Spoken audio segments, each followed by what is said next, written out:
Saving money is simple, but it's not easy. In fact, it's a little difficult. Not because we're lazy, but because it's so easy to spend money. So I had an idea. What if we made a game out of saving money? It's called the Frugal Face-Off. It's a simple idea. Here's how it works. You're going to pick someone to compete with, your spouse, your friend, your roommate, whoever it is. And you're going to compete with each other to see who can spend the least amount of unnecessary money. Now, obviously, everybody's situation is a little bit different, so we're going to have to make some adjustments.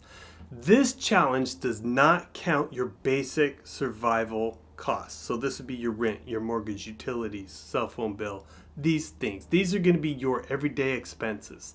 And you'll be able to work together and figure out what those are.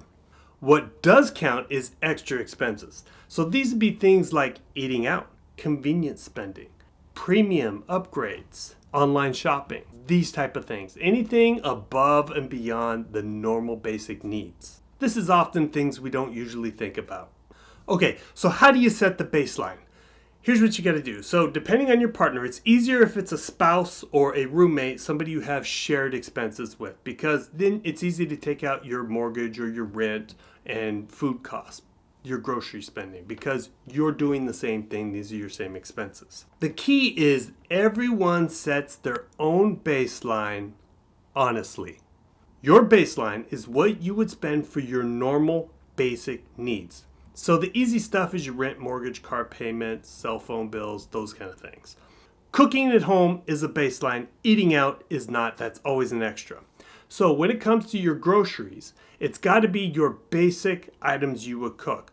Not the upgrades like the fancy steaks, the fancy snacks, or any of these kind of premium upgrades. That's extra. And you and your partner need to decide what that baseline is.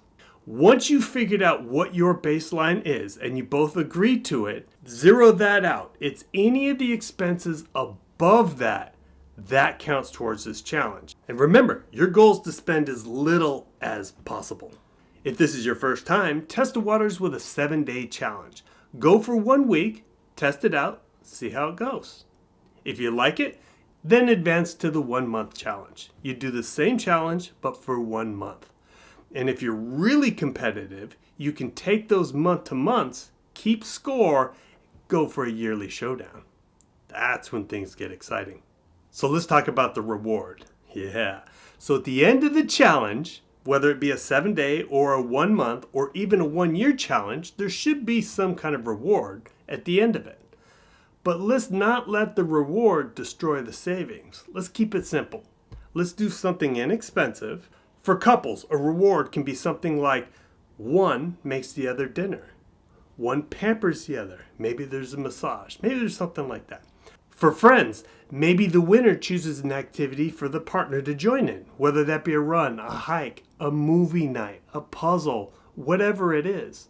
Whatever fits your personality. Just make sure it's fun, and the idea is that it doesn't destroy the savings that you guys both still accomplish. Honestly, I'm thinking about doing this challenge myself because I realize how easy it is to spend money without even noticing it. And by turning it into a game, it's a fun way to make people aware of where your money goes. It makes it easier to control your spending and save. Okay, so here's my challenge to you. Try the Frugal Face-Off. Pick a person, come back, watch the video so you're familiar with the rules, set your baseline, and have fun. In the comments, let me know who won and what surprised you the most while going through this challenge. All right, I'll be looking forward to reading those comments, and good luck.